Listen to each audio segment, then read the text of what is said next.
A long wire is bent into a circular coil, one of 1 turns and into 2 of smaller radii of n turns, having n turns.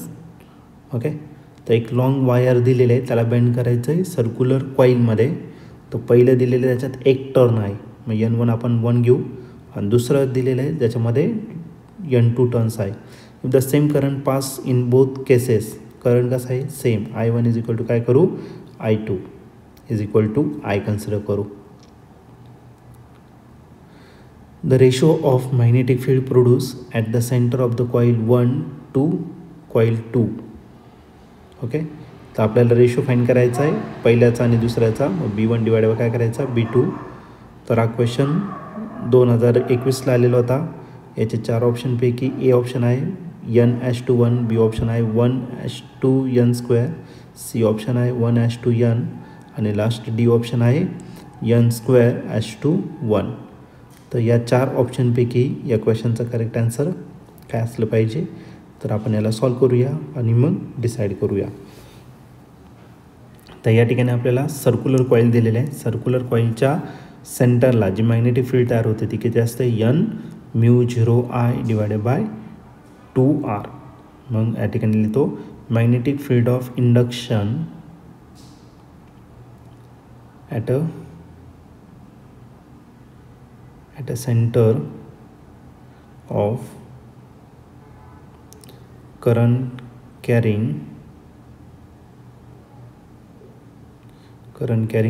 circular coil is.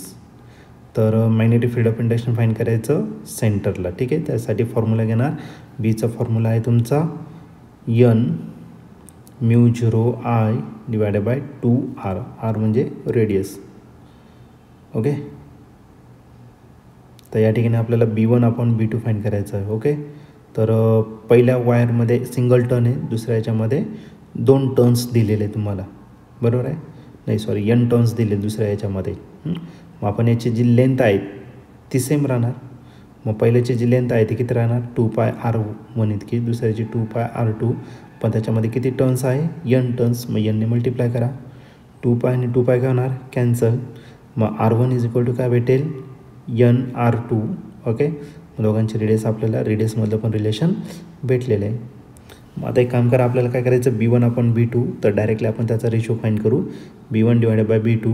B1च्या जागी टाकणार n1, μ0 तसाच, current same आहे, I1 टाका नाही तर direct I टाकलं तरी चालेल, डिवायडेड बाय 2r1.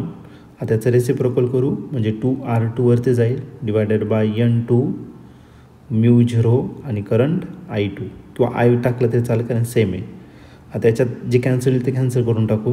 मग आता 2 सोबत 2 कॅन्सल झाला, μ0 सोबत μ0 कॅन्सल झाला, आणि करंट सेम आहे तो पण काय आला कॅन्सल. म्हटलं रिझन देऊन टाका, I1 is equal to I2 which is equal to I. Okay, मग B1/B2 आपल्याला भेटेल n1r2 डिवायडेड बाय n2r1. मग B1 divided by B2 is equal to n1r2 divided by n2r1. आता r1 आणि r2ची व्हॅल्यू भेटलेली आहे. मग B1 divided by B2 as it is n1 1 दिलेला आहे आणि r2च राहू द्या. n2 किती दिलेलं आहे n, आणि r1 दिलेला आहे nr2 टाकून द्यायचं nr2. r2 सोबत r2 काय होणार आहे कॅन्सल. मग आपला B1 डिवायडेड बाय B2 हा भेटेल काय 1 divided by n into n काय भेटेल n². मग आपला जो रेशो आहे तो किती भेटला तर B1/B2 is equal to 1/n², म्हणजे 1/n². त्याचं काय असणार फायनल आन्सर असेल. ठीक आहे, आता ऑप्शन बघू आपण. तर 4 ऑप्शनपैकी ऑप्शन नंबर बी जो आहे तो या ठिकाणी आपला करेक्टली मॅच होतो आहे. म्हणून या क्वेश्चनचं जे करेक्ट आन्सर आहे ते ऑप्शन बी. ऑप्शन बी म्हणजेच काय, the ratio of B1/B2 is equal to 1/n². हे त्याचं फायनल आन्सर असेल.